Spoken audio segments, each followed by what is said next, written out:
All right, welcome in, welcome in. We've got a fun one tonight. We're going to take you through two remaining songs on Wind and Wuthering.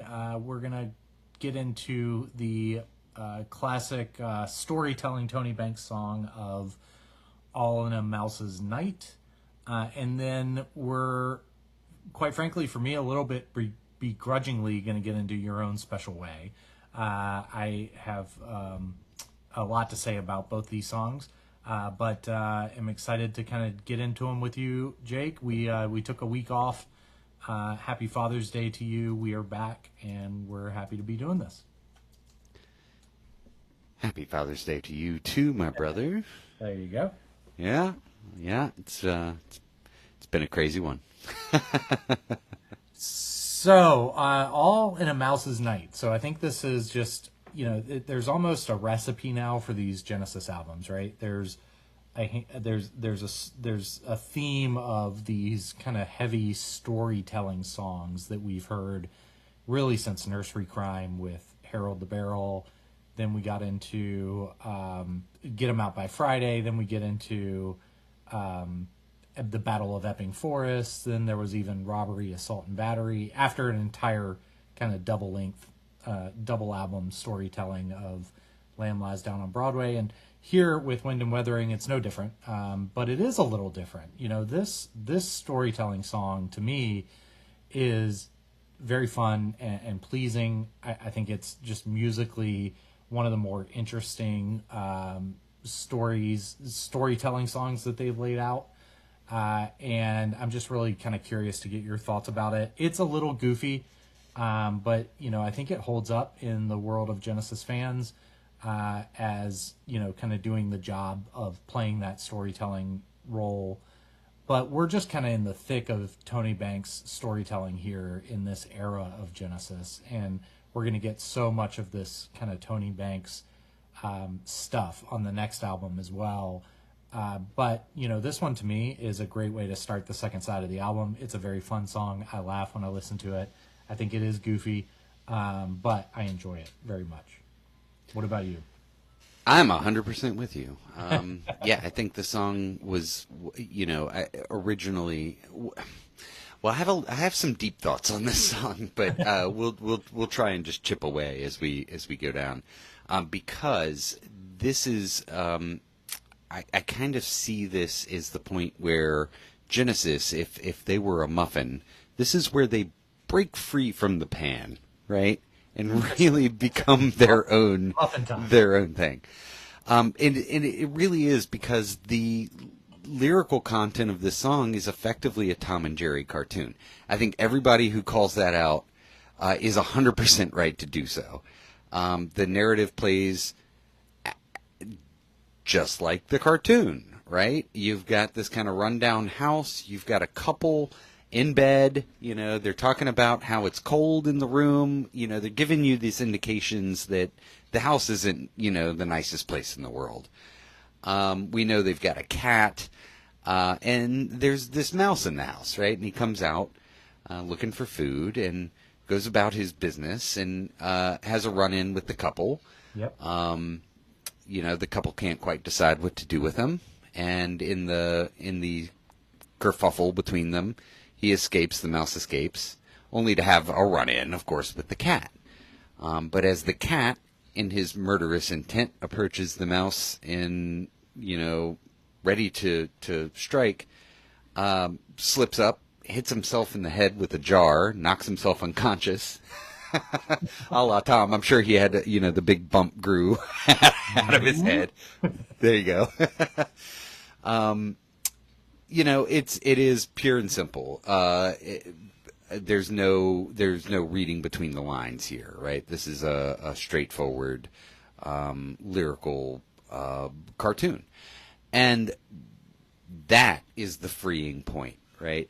These brilliant songwriters who have bent over backwards to bring us everything from, ancient Rome and Greece, to the Sumerians, to the, all of the snake sex. Yeah. Here they are with just a kick-ass song about a Tom and Jerry cartoon. Right. Right? For lack of a better thing. they have broken free, right? They are now at the pinnacle of that they could write a song about anything, and it would be amazing. And this is your proof. I love that. I think you're exactly right. I'm excited to hear you say that because I was wondering, where we would both be on this song. Apparently, this was part of a suite. It was going to be a much bigger prog song than what it ultimately ended up being. And I think Rutherford was pretty excited about that, but then they just decided to scale it back. And Banks laid these, comical lyrics over it. And, I think it holds up. It's a fun one. So we'll get into it together, and it's about 6.5 minutes long, so plenty of room for us to chat about it as it plays. But musically, I think it's wonderful. I think it's got a great intro. Yeah, I mean, it is a proggy piece of music with some different time signature changes, and the bass pedals are really heavy on this one. Really great keyboard work, and then the closing of the song, I think, is phenomenal as well.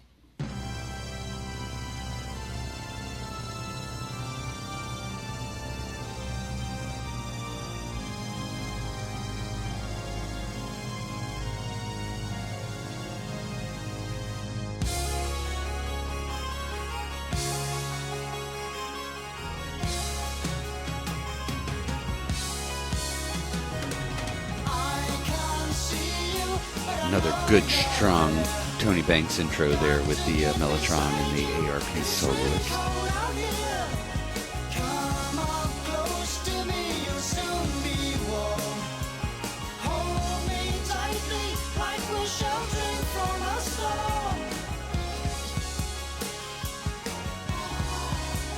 Now, I just count this as straight 6/8 time for the most part.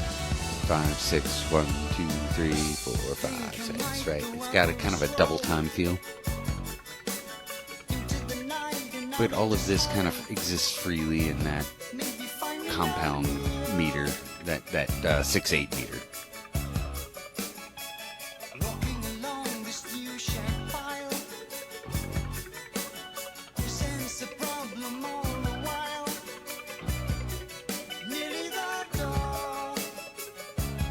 Nearly the door. So British. A little bit of mixed meter in there.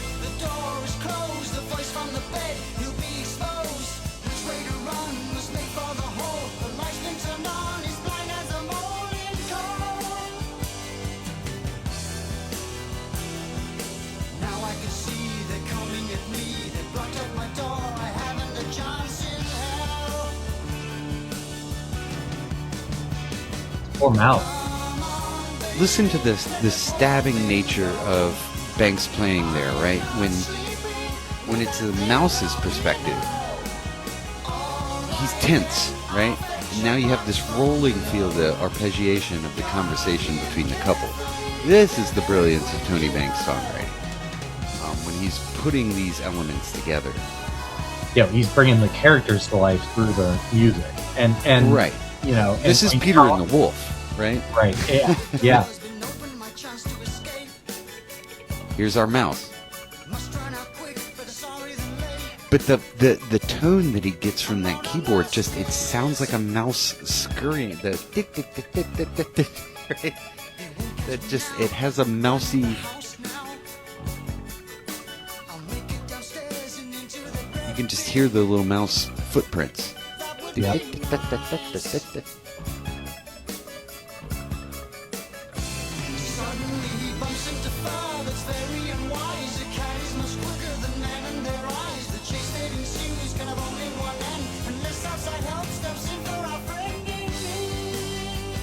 Big bass pedals. Yeah, totally. Great percussion.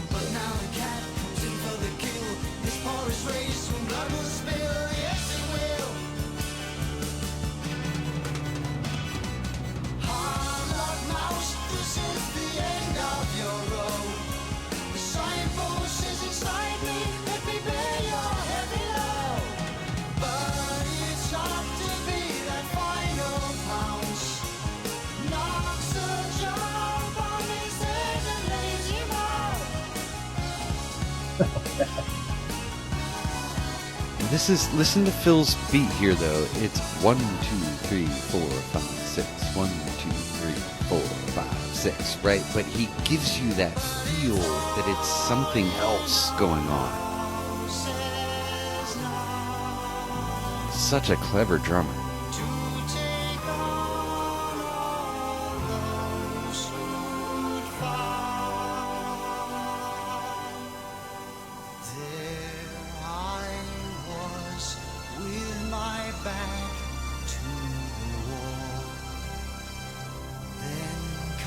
This monster mouse, he's 10 feet tall.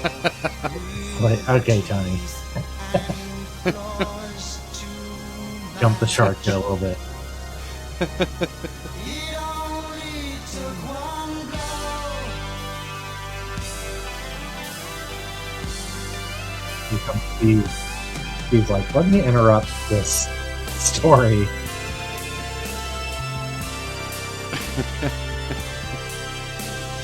I love it just from the cat's perspective, right? The mouse is a giant, and cat is still alive, so certainly he fought bravely. Yeah. In reality, he lost the battle of the jar.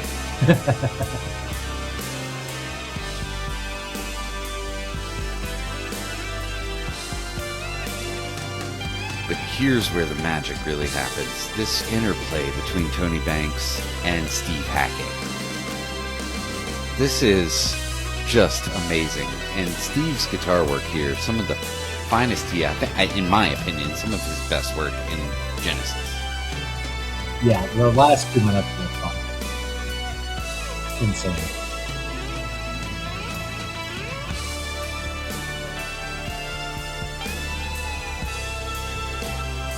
Oh, just the interplay between them.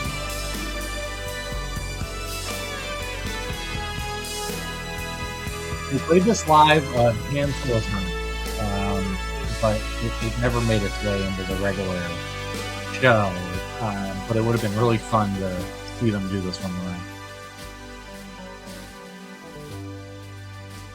And I love that, just that complete change there. Setting us up for Blood on the Rooftops is the next track. And that nice little kind of tonal change in the bass there. I mean, it's a fun song. I mean, you and I on the story songs, we've kind of gone over them over and over again. But this one, I mean, it's just so straightforward. I mean, there's no real mystery. That you don't have to open a book and study, ancient Greece to understand what's going on in the song. You got to turn on Saturday morning cartoons, and I think that's why you and I both sparked to this, because we grew up in that era of Saturday morning cartoons, and it's just really fun. Yeah, that they did this down, and I think it's important to mention that this album was a bit Mike Rutherford doesn't speak that highly of this album. He generally talks about it as, not one of their best, really, because it doesn't have as many just driving rock songs on it. And I'm surprised to hear him when he does talk about that in interviews and in his book. But I think it's less about, the driving nature of the songs and a little bit more just about the fact that this was Tony Banks kind of demonstrating his will in the band, and we got a lot of that in A Trick of the Tail. We get a lot of that on this album. I think he's got Tony Banks is credited with One for the Vine and All in a Mouse's Night and Afterglow, just kind of completely his on this album.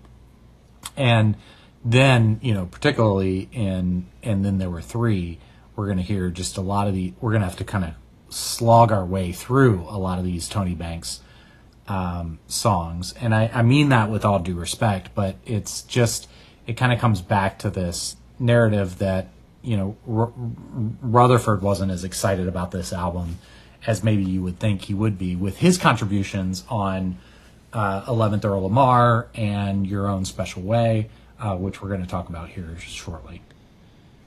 Yeah, and I think all of those things are point in time kind of perspective, things.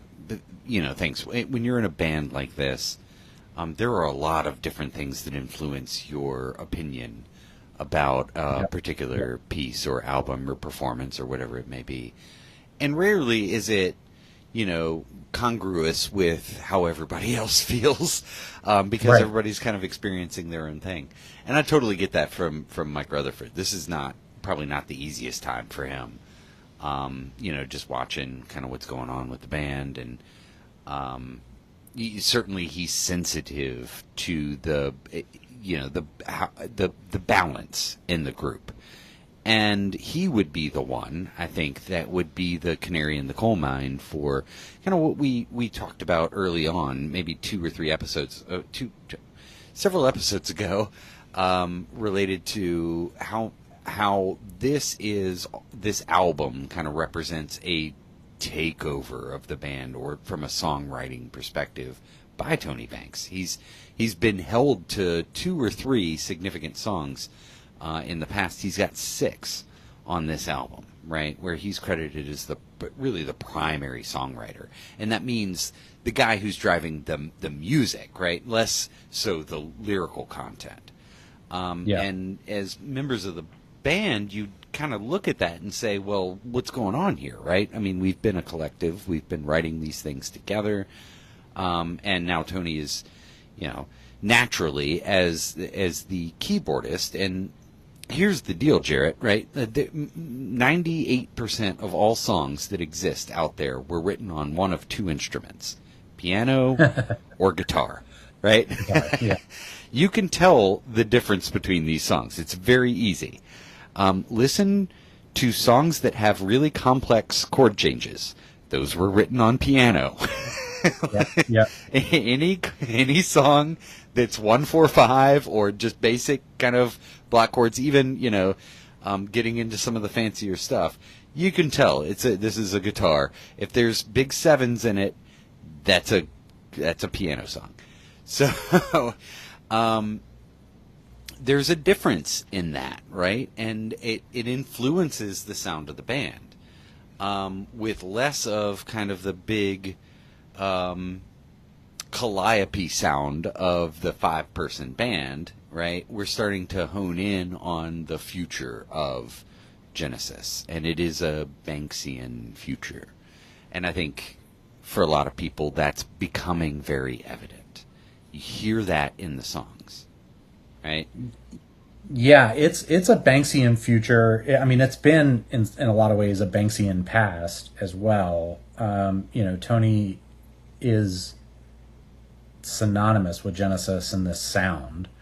But when we start to really think about what the future is going to look like, I think it's an excellent segue into Your Own Special Way. We in America were kind of fed Your Own Special Way in I guess 1976, 77. It was shortened and released in the U.S. as a radio single. Certainly made an impact on the band's reputation in the U.S. Really shaped the band's reputation as a bit of a ballad, hit-making group. And Rutherford is the writer of this song. And then on the next album, Follow You, Follow Me, which was largely credited as one of their really big first hits. The reason I'm very interested in Your Own Special Way is because when I was exploring the back catalog of Genesis, growing up the way that I did with, Invisible Touch being really the primary source of information I had on Genesis until you helped me kind of take this journey back into the old stuff. I was very familiar with Follow You, Follow Me. And in my learning journey, Follow You, Follow Me was kind of presented to me as the first Genesis hit, the first pop hit. Now, obviously we know that I Know What I Like in Your Wardrobe was a hit. We know that there were a handful of songs from The Lamb Lies Down on Broadway that were considered, singles or hits. And then there was Your Own Special Way, which was released and almost manufactured to be a hit.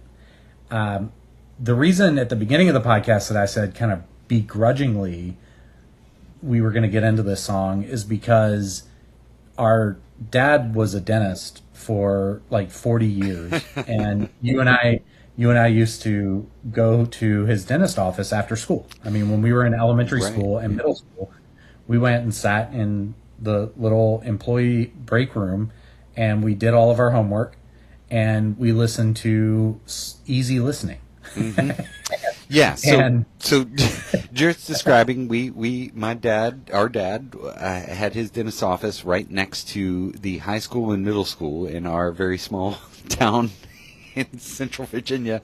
And we would walk at the end of middle school every day from our middle school just right next door to Dad's office. Right? Yep. And unfortunately, we're subjected to just the music pumped in to the entire dental office. So you can imagine this is circa 1989, 1988, 87, something in that region. That's exactly right. Yeah, all through those years. So kind of a terrible time for music. Wow. Well, it depends on what kind of music. I mean, if you're into dentist office music, if you're into dentist office music, was a great this time. was peak. Jarrett and I are heavily influenced. Our opinion, heavily influenced by this time in our lives. And now when I hear this song, I can just smell the fluoride. I can smell the latex gloves. Like it just. So I have a different. And again, I was kind of surprised because when I picked up Wind and Wuthering and was listening to it, I mean, this is going back probably 18 months or 2 years ago, this song would come on, and I would be like, darn, I know this song, but how do I know this song so well when Follow You, Follow Me was their first like breakthrough hit? And I guess I just had the timeline wrong. But also just understand that depending on where you are in the world, you're going to say something different about what came first in the Genesis chicken or egg saga. And being here in the U.S., this song was really put to our easy listening stations to help prop them up a bit. Absolutely. To me, though, really what we get from this song, from an importance to Genesis perspective, is aside from, okay, this is a real taste of commercial success in America, and it gives you a framework for how to build a song that would be successful in America, right? Which is important.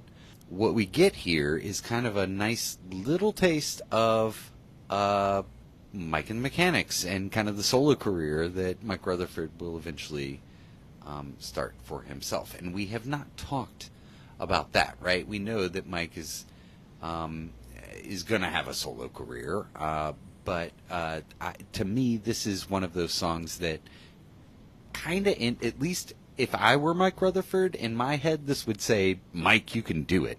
Right? There you are. I think you're right. So Rutherford had a number of the hits came from his writing.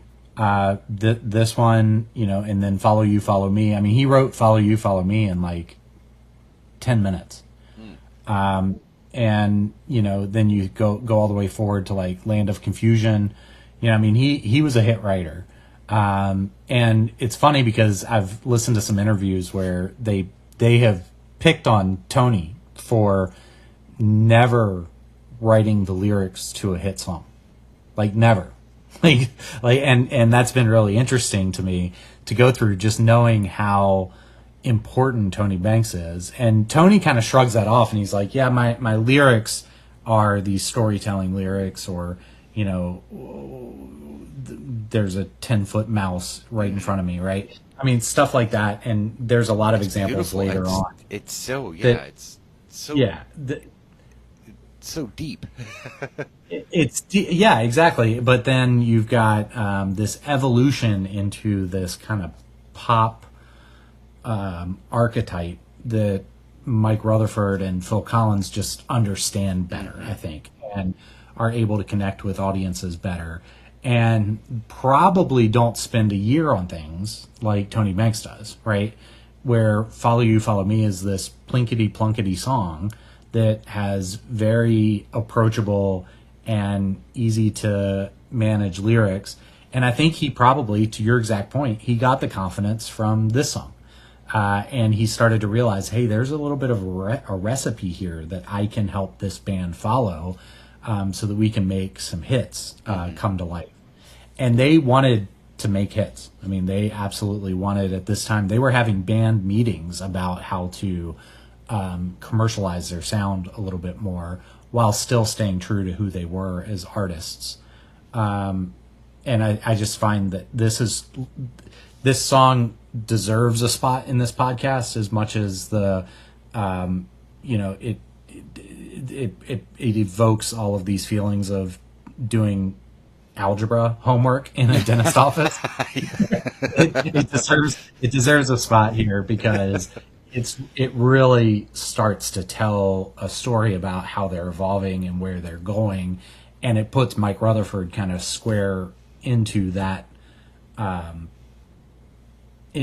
position as an artist.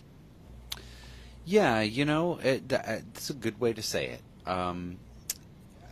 The problem with writing for the commercial market versus writing what you care about and for your passion is just that, right?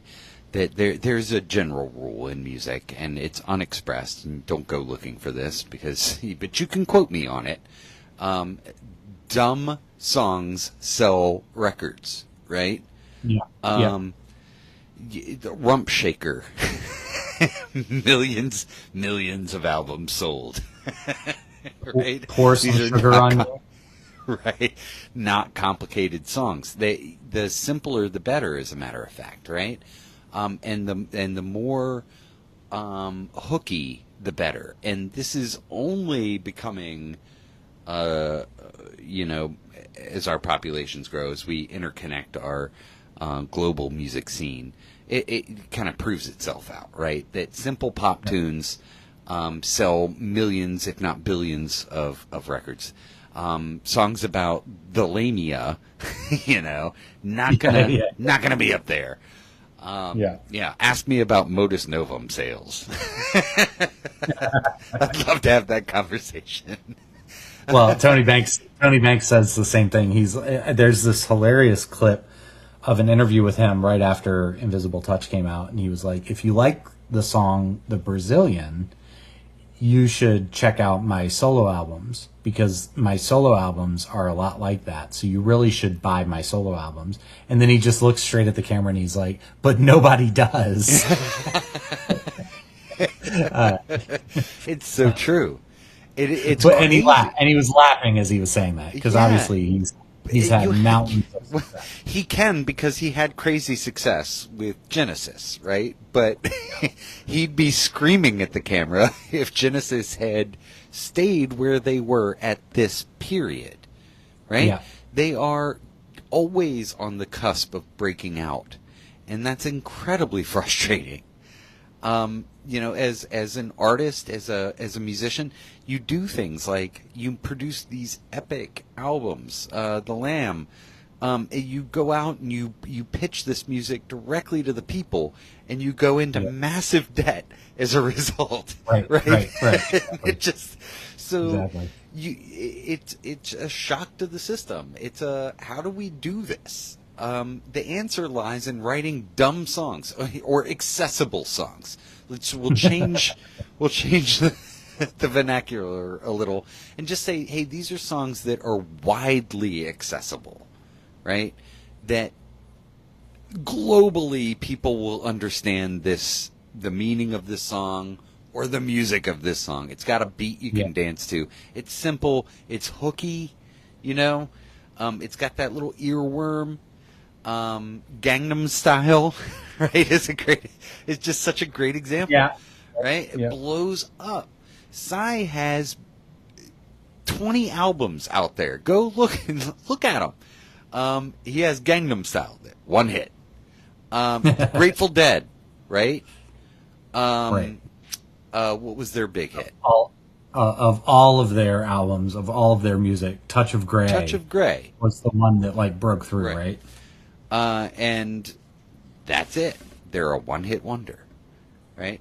So you don't want to go that route. You want to have at least one hit, but you have that one hit. You don't want to be a one-hit wonder. So Genesis is still kind of waiting for that one hit, and here we are, right? We get this song, and it's a minor hit, but it shows them how it's done, and allows them to lean in it. It allows them to lean into it in a very Genesis way. And we're going to reap benefits from that, from your and my perspective, right? From the albums that are to come. Yep. And I failed to mention that when I was 15 or 16, I actually worked for Dad at the dentist office. So I'm going to play this song, and I'm going to remember cleaning out the spit tray. That was like literally my job. And it definitely brings those things back. But I will also tell you that, at this point in my life, Phil Collins was everywhere. Everywhere you looked, everywhere you turned, Phil Collins was there. And so it was really hard for me to decipher the difference between a late Genesis song and a Phil Collins solo song, or something Phil Collins did with someone else, whether it be Sting or Philip Bailey or Frida, right? It was hard to distinguish. So he was just so omnipresent in the late 80s and early 90s that I probably just heard this in the background and never thought twice about, okay, here's another Phil Collins song. But now it's just so much deeper than that for me. So I'm enjoying that about this one. No, that's pretty hip. Won't you come here, wherever you are? This little bit right here. Yeah. For whatever reason, it reminds me of, I don't know, those weekend power trips that we would take out to the mountains, or chlorine in my nose from the swimming pool. I get much more the WRVA vibe from this than I get from the dentist office. But interestingly, same radio station. So. And the radio edit actually took out the best part. There's a instrumental part in here that is it's beautiful. Pretty beautiful. Yeah, it's really amazing. So that's where I get enjoyment out of the song now when I put on this vinyl or am listening my way through this album. I can see that. Yeah, this one just it tickles that deep nostalgia. Like you remember this song from your early childhood. For me, obviously. When the ship moves, she's passing by.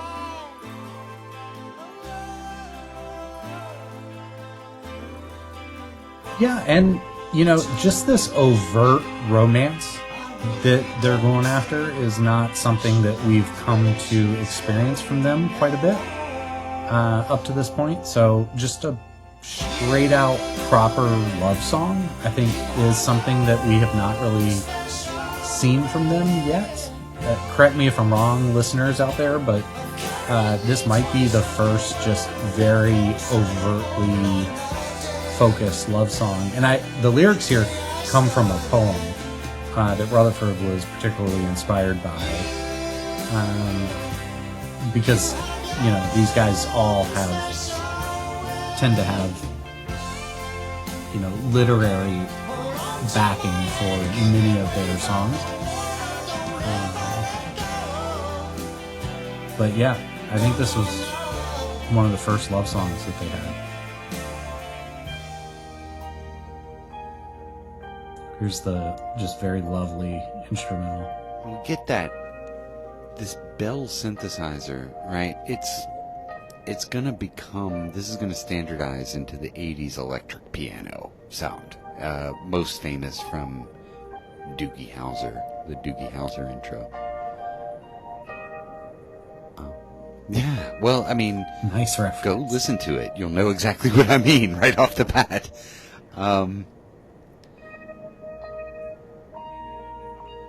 But it's songs like this that made that sound, right? It's, oh, here it is, right? It works. And listen to that. It's like bells.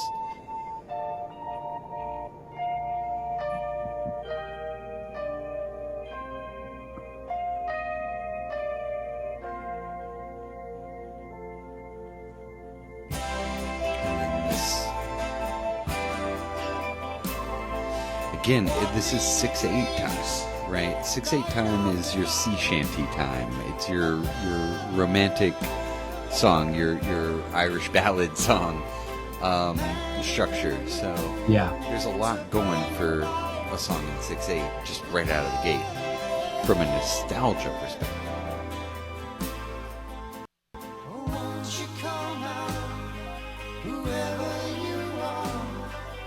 I guess I should correct myself. I guess Counting Out Time is kind of a love song. Yeah, I wasn't going to touch that one. There's a lot of love songs in there. It just depends on how you define them. This one is pretty just on the nose, though, right? And again, that's kind of what I mean. You don't have to think very hard to understand what this song is about.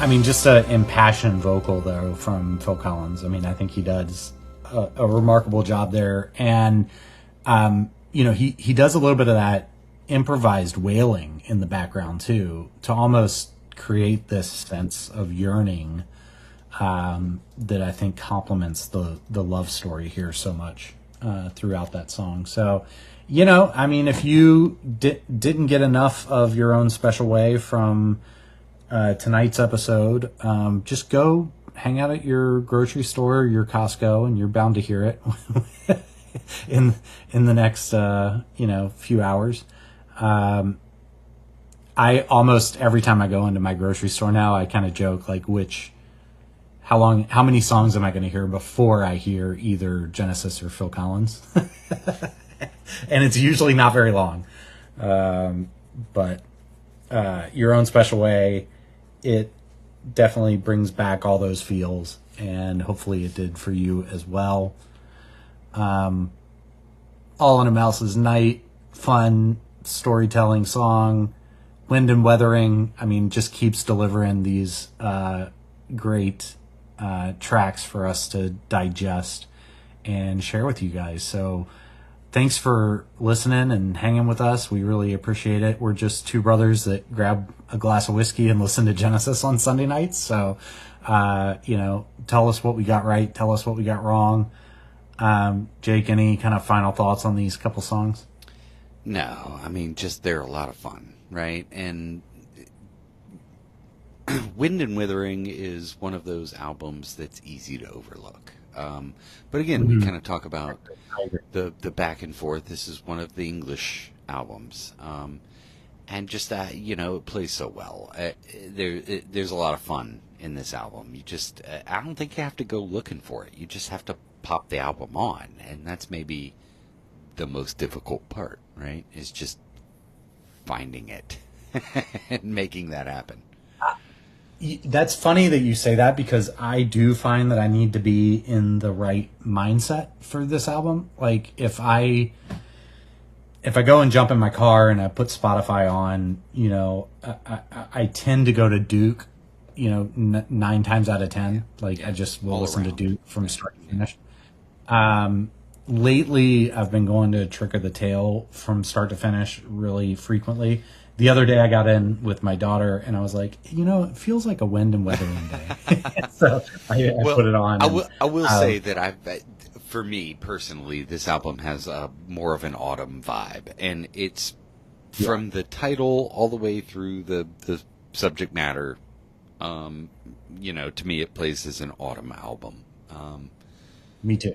And so it's great then, right? So yeah, it's definitely not one that it's not an all season, go to. Duke is just a fantastic show, no matter what day of the week, no matter Yeah, what month of the 100%, year, you're gonna 100%. get it. Okay. Uh, all right. Well, I think we're done here. But thanks for listening, and we will see you next time on Mild Mannered Supermen. This has been a lot of fun, Jarrett. I wish I could say the same. You have your own special way, my brother. You, so do you, my friend. Mild Mannered Superman, Mild Mannered Superman, Mild Mannered Superman. Let's do it now. Hey, Jarrett, let's do a podcast at 9:30 on Father's Day. Let's get Hey, people to.